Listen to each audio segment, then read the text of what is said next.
Thank you once again for tuning in with 28 Days, where we are bringing 20 different people to celebrate our heritage and our culture. And today we have Austin Medley, a student athlete. Some people call them athletic students. And Austin, I'm glad you joined us. You know, I like the wide variety of guests we bring on today. Here's the first question. What has been your experience as a black man and athlete at a predominantly white university? Growing up in high school, my school is predominantly white, so there wasn't a culture shock there, but the one difference is the amount of money people have on this campus. Back where I'm from was like middle-class, working-class students all over, and everyone can like relate in that aspect. But here you can see people, and they're just, you can tell they're from a wealthier background, and sometimes like having conversation with them was a little bit more difficult than it would be back in high school. So, as you traveled or navigated through this campus, what perception did you felt that people had of you as? Did they see you as an athlete? Did they see you as a student, or did they see you as a black man, or a combination of all? First of all, if you're black on this campus, they're going to assume you play sports. That's the reality of things. And I saw myself wearing Villanova issued gear that I got from my equipment managers, just so people knew like I was a student on campus at times. I didn't want to be confused. I was working in the dining halls, etc. And that's a shame that you have to like prove yourself before, like, you know what I'm saying? Like, there's stereotypes going in. You feel like you have to prove yourself more than just walking around being yourself, you know? And that's a shame. But other than that, I feel like, you know, a lot of people where they come from, they don't have black friends. They're not familiar with black people. So you try to set a good example, you know, so you can defeat stereotypes. So let me ask you this. Did you feel as though that you had added a pressure to prove that you was academically inclined or capable, you being an athlete? Yeah, I mean, we come in freshman orientation as far as like football, and our coaches tell us not to sit in the back of the classroom, sit in the front. You want to ask questions, answer questions. You don't want to just sit in the back of the classroom and be quiet. You want to be known as that guy, especially being a student athlete, especially being a black man. So what you majoring in? Sociology and philosophy minor. So what made you pick that?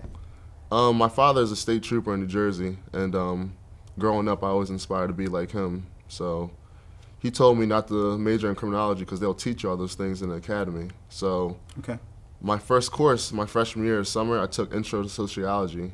And basically, sociology is how people in society interact with one another. And I feel like that's such an important, I feel like everyone should take that, especially police officers.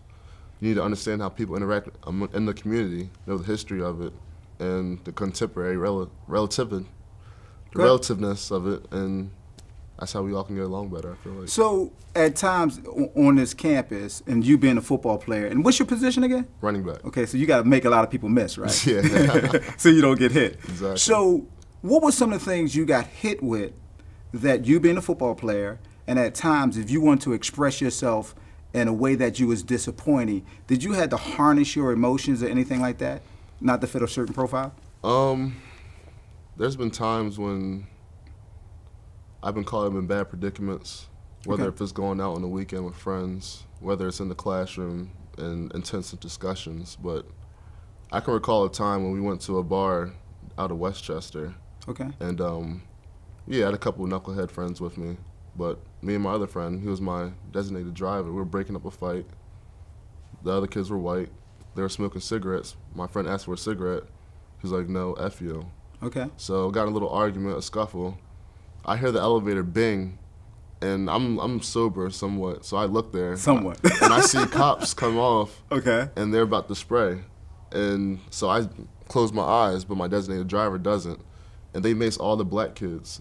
And the white kids just walk away scotch-free. And I have a discussion with the officers afterwards. I'm like, yeah, like, I'm not intoxicated, and I saw what happened. Like, you came straight to us and just sprayed us down and let the other kids walk away. And that's my designated driver. What are we supposed to do? My father's a police officer. I know you didn't act correctly in the situation. And they're apologizing. They're saying, like, okay, well, we deal with stuff like this every weekend. People at the bar, Westchester, and, you know,